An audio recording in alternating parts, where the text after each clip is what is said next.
a mọ̀ tí wàá ti sọ nípa bàbá kó tó di ọjọ́ òní tá a tún wá jókòó ìjọ bàbá ti kúrò láyé náà ni wọ́n ti bẹ̀rẹ̀ sí sọ̀rọ̀ wọn. Ilé bàbá ò ní dahoro, ilé bàbá ò ní dahoro, àwọn ọmọ bàbá wọn ò ní parẹ́ máyé lára, àwọn ọmọ bàbá ò ní parẹ́ máyé lára, àwọn bàbá ò ní parẹ́ máyé lára. Alhaji wa Abdul-Lateef Jákàndé òun lẹ́ni tí mo torí ẹ̀ sí rẹ́kọ̀dù kan ní nǹkan bíi 1980 àbí bẹ́ẹ̀ kọ́ bóyá mo sọ táìtù rẹ́kọ̀dù yẹn ní àdéhùn múmúṣẹ ó ṣe pàtàkì.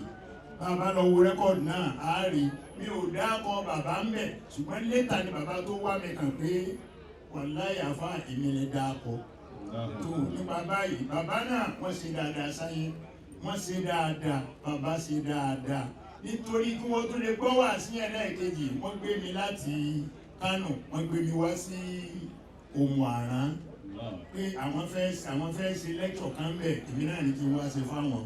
Bàbá jẹ́ èèyàn dáadáa ó sì jẹ́ olùṣètò Ọlọ́run ṣùgbọ́n nǹkan tí mo fẹ́ kẹ́ ẹ jẹ́ ká mà òun ni pé tọ́ ẹ̀yin bàbá la rí yìí o bóò lẹ́yìn tiẹ̀ báwo lẹ́yìn tèmi.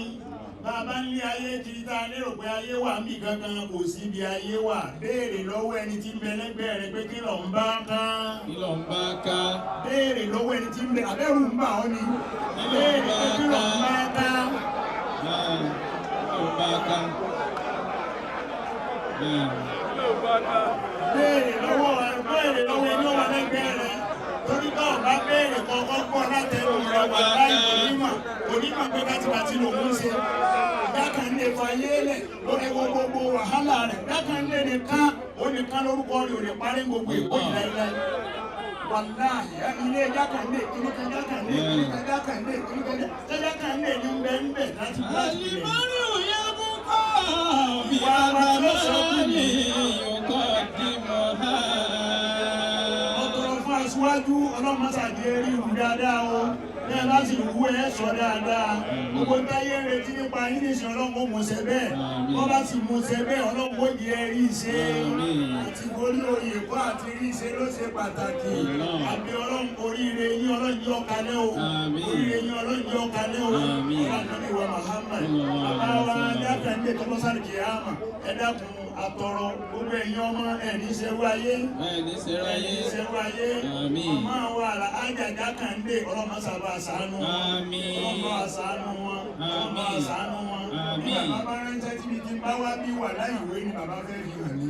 Wọ́n lọ kó àwọn ìwé kan jáde wá ní ìmọ̀ ẹ lọ ka gbogbo àwọn ìwé ìwò.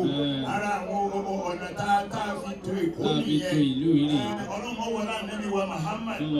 Bàbá ti to Èkó kí wọ́n tó lọ ọlọ́mọ ìjọ dàrú lẹ́yìn wọn. Ọlọ́mọ dọ̀rọ̀ àwa náà rú o. Ọlọ́mọ jẹ́ kí bàbá jẹ́ kí wọ́n wà níwájú Ọlọ́run pẹ̀lú rọrùn. Ọlọ́sàgbẹ̀dá Muhammad. Gbogbo àwọn afáwa tí a ṣe wáàsí fún wa. Mo kí Markaz. Bàbá wa mo kí Markaz. Mo sì kí bàbá wa National Missioner of Nigeria. Ọlọ́mọ sábà ṣàánú yín. Gbogbo jẹ́ sọ fún àmì lónìí àǹfààní ní ọlọ́jà àdìmúlò. Ọlọ́mọ ìyá gbọ́dánù. Ọlọ́sàgbẹ̀dá Muhammad. Ní sí ìjàmá ẹ bá mi ṣe iná anzalnahu kan. Wíwú aláwọ̀ ẹyọ kan. Àtàhíyátù lillah. Lára tá a bá fẹ́ rí bẹ́ẹ̀ ọlọ́kọ̀ bá mú bá bàbá. Bismillahirrahmanirrahim. Inna anzalnahu fi laylatil qadr. Wa ma adraka ma laylatul qadr. Laylatul qadr khayrun min alfi shahr. Tanazzalul malaikatu war-ruhu fiha. بإذن ربهم من كل أمر سلام هي حتى مطلع الفجر بسم الله الرحمن الرحيم قل هو الله أحد الله الصمد لم يلد ولم يولد ولم يكن له كفوا أحد التحيات لله الزاكيات لله الطيبات صلوات لله السلام عليك أيها النبي ورحمة الله وبركاته السلام علينا وعلى عباد الله الصالحين.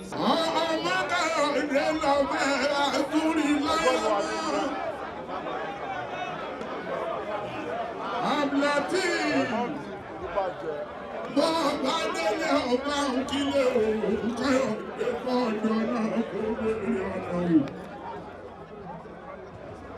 tètè délé iṣẹ́ ọmọ làkọ́kọ́ máa jẹ́ o. Etí ẹ máa ń jẹ́ dákun mọ́ ṣe pè lọ́rùn. Ọmọdé pèrí ìbàbọ̀ ọ̀run bẹ̀rẹ̀ yóò dẹ̀rẹ̀ lẹ́ni yóò jáde láyé. Ó lọ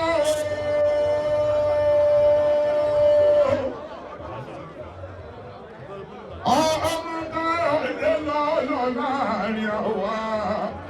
Òkú bẹ́ẹ̀ ni mo ní ọ̀lẹ́ ìgbérí mọ́ o.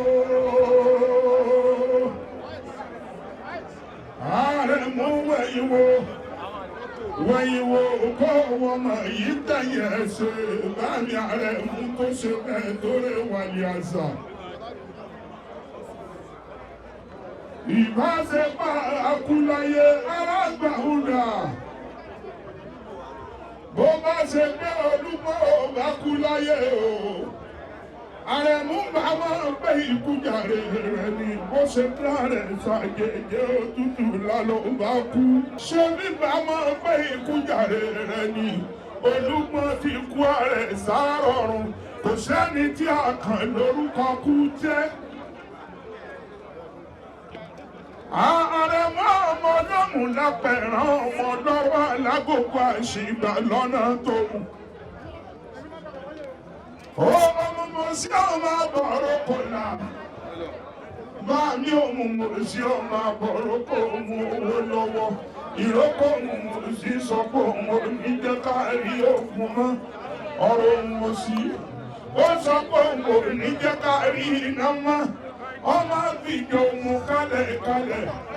Èwú yẹn ti dóhùn àdọ̀ tó nínú ilé máa fẹsẹ̀ mú yá ló máa lọ tún bá ń tẹ́. Jọ̀gbọ́n abẹ́wù dèmí. Ṣé bẹ́ẹ̀wù yẹn báyìí ìwájọ́ tún lọ lé bàbá tó bí wọn lọ́mọ. Ìjẹ̀wù yẹn tó ṣẹlẹ̀ lóhùn. Ó lọ sọ bàbá wọn tó lọ́wọ́. I welcome you to the 8-day fidel prayer of our father. The illustrious father we have in Lagos State, one of the founding fathers, who has contributed in no small way to the growth of our nation at large and Lagos State in particular.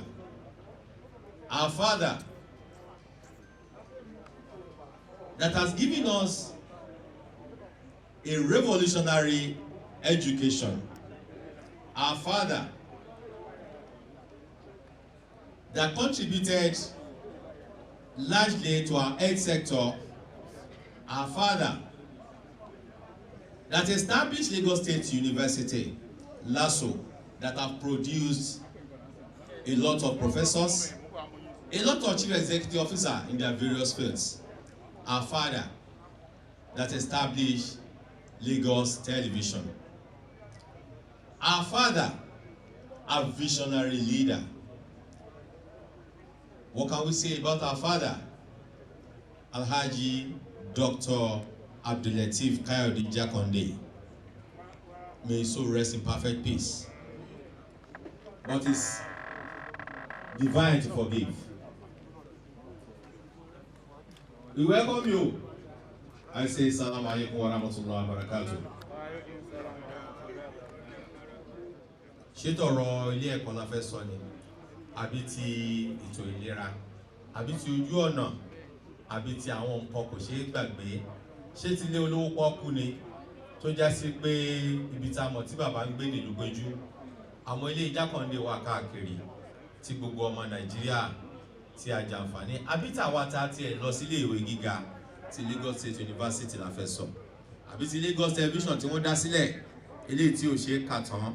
Abẹ́ ọlọ́mọ ọlọ́lá jùlọ bàbá wa Alhaji Lateef Kayode Jakonde kó ló wá bá wa kẹ́ wọn kó wá gẹ̀ wọn o.